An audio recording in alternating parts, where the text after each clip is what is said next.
আসসালামু আলাইকুম প্রিয় দর্শক, আশা করি আপনারা সবাই ভালো আছেন। আজকে রসুই রেসিপিতে থাকছে কোরাল মাছের শুটকি। শুটকি মাছ সবারই পছন্দ, কিন্তু পারফেক্টভাবে শুটকি মাছটা রান্না না করলে এটা কিন্তু স্বাদের বদলে বেস্বাদেই লাগে। তো আমি আজকে অথেন্টিকভাবে কোরাল মাছের শুটকিটা রান্না করে দেখাবো। যদি ভিডিওটা শেষ পর্যন্ত দেখেন, আমার বিশ্বাস পরবর্তীতে শুটকি মাছ রান্না করতে আপনার কোনো ঝামেলাই হবে না। তাহলে চলুন আমরা রেসিপিটা দেখে নিচ্ছি। চুলায় আমি একটা প্যান গরম করে নিয়েছি। তো শুরুতেই শুটকি মাছগুলোকে একটু ফ্রাই করে নিতে হবে। আমি এখানে প্রায় 300 গ্রাম মতো কোরাল মাছের শুটকি নিয়েছি। শুটকিগুলোকে মিডিয়াম সাইজ করে কেটে নিয়েছি আমি। তো এগুলোকে ভেজে নিচ্ছি। শুটকি মাছের যদি পারফেক্ট ফ্লেভার পেতে চান, তাহলে কিন্তু শুরুতেই আপনাকে আগে শুটকিগুলোকে ভেজে নিতে হবে। শুটকি না ভিজে সরাসরি যদি গরম পানিতে দেন, সেই ক্ষেত্রে কিন্তু শুটকি মাছের যে ফ্লেভারটা, সেই ফ্লেভারটা কিন্তু পাবেন না। আগে মাছগুলোকে একটু ভেজে নিতে হবে। আমি দেখাবো আপনাদের কতটুকু ভাজতে হবে।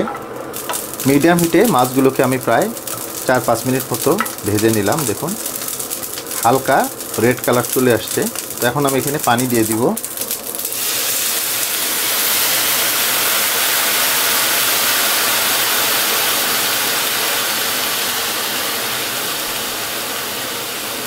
পানিটাতে বলক আসা পর্যন্ত আমরা একটু অপেক্ষা করব। পানিটাতে বলক চলে এসেছে দেখুন। আর পানির উপরে দেখুন মাছের যে ময়লাগুলো, সেগুলো অলরেডি ভেসে গেছে। তো এখন আমি চুলার জালটাকে বন্ধ করে দিব। আর এই ফুটন্ত পানিতে মাছগুলোকে 5 থেকে 7 মিনিট আমি ভিজিয়ে রাখবো। দেন এটাকে ভালোভাবে পরিষ্কার করে নিয়ে আমি ফিরছি। চুলায় আমি একটা পাতিল বসিয়ে দিয়েছি। এখন আমি এখানে 3 টেবিল চামচ মতো সয়াবিন তেল দিয়ে দিচ্ছি। 1 কাপ পেঁয়াজ কুচানো। পেঁয়াজগুলোকে হালকা একটু ব্রাউন করে ভেজে নিব। পেঁয়াজগুলোকে হালকা একটু ব্রাউন করে ভেজে নিলাম আমি। এখন দিয়ে দেব রসুন। তবে একটু দেখাই, রসুনগুলো কিন্তু আমি জাস্ট একটু থেতে নিয়েছি। আর রসুন এখানে 1/2 কাপ আছে।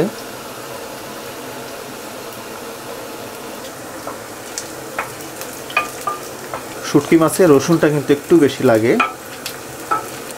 বাস এখন আমি এতে শুটকিগুলো দিয়ে দিব। শুটকিগুলো ভেজে নিয়ে আমি ভালো করে ধুয়ে নিয়েছি। শুটকিটা আমি আগে দিলাম এই জন্য যে পেঁয়াজ রসুনের সাথে শুটকিটাও একটু ভাজা হয়ে যাবে। এখন দিয়ে দেব পরিমাণ মতো লবণ। দিচ্ছি 1 চা চামচ হলুদের গুঁড়ো, 1 চা চামচ শুকনো মরিচের গুঁড়ো, 1.5 চা চামচ ধনিয়ার গুঁড়ো এবং 1 চা চামচ জিরার গুঁড়ো।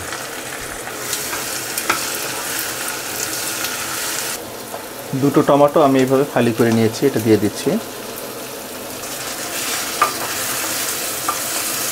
চুলার তাপটাকে কিন্তু আমি মিডিয়ামে রেখেছি। এই পর্যায়ে পানি ছাড়াই শুটকি মাছটাকে আরও 3-4 মিনিট মতো আমি কষিয়ে নিব। তো আমি ঢাকনাটা লাগিয়ে দিচ্ছি।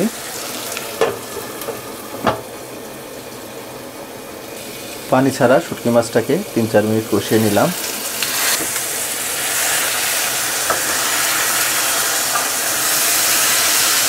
টমেটোগুলো নরম হয়ে এসেছে দেখুন। এখন এই পর্যায়ে আমি 1 কাপ মতো পানি দিয়ে দিব।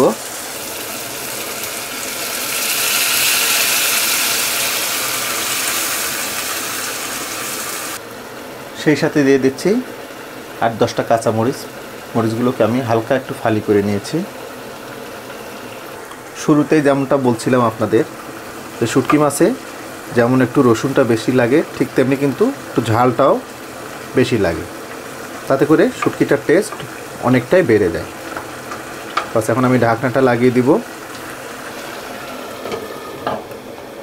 মিডিয়াম হিটে শুটকিটাকে 8 থেকে 10 মিনিট আমি রান্না করে নেব।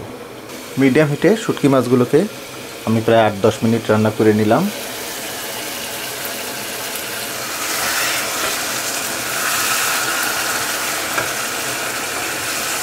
দেখুন কত চমৎকার কালার এসেছে অলরেডি, এবং অলরেডি কিন্তু শুটকিটার উপরে তেলও ভাসা শুরু হয়ে গেছে।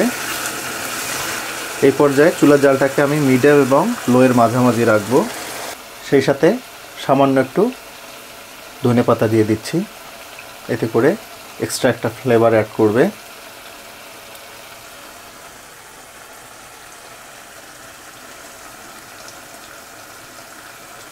আবার ঢাকনাটা লাগিয়ে দিব। আর জাস্ট 4 থেকে 5 মিনিট আমরা লো হিটে শুটকিটাকে রান্না করে নেব। লো হিটে শুটকিগুলোকে আমি 4-5 মিনিট রান্না করে নিলাম।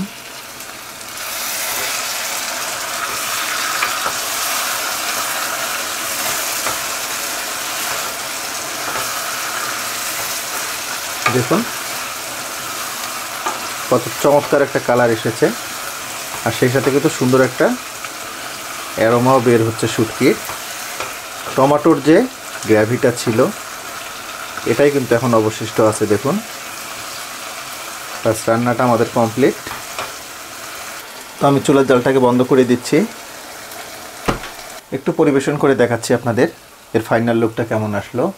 এবার একটু ফাইনাল লুকটা দেখাই আপনাদের। দেখুন কালারটা দেখুন, একদম সেই কালার, মনে হচ্ছে যেন মাংস রান্না। যারা শুটকি পছন্দ করে না তারাও কিন্তু এই শুটকি রান্নাটা পছন্দ করবে যদি এভাবে রান্না করা হয়। প্রিয় দর্শক, হয়ে গেল আমাদের কোরাল মাছের শুটকি ভুনা। এর কালার, এর টেক্সচার দেখে বুঝতেছেন এটা কতটা টেস্টফুল হবে।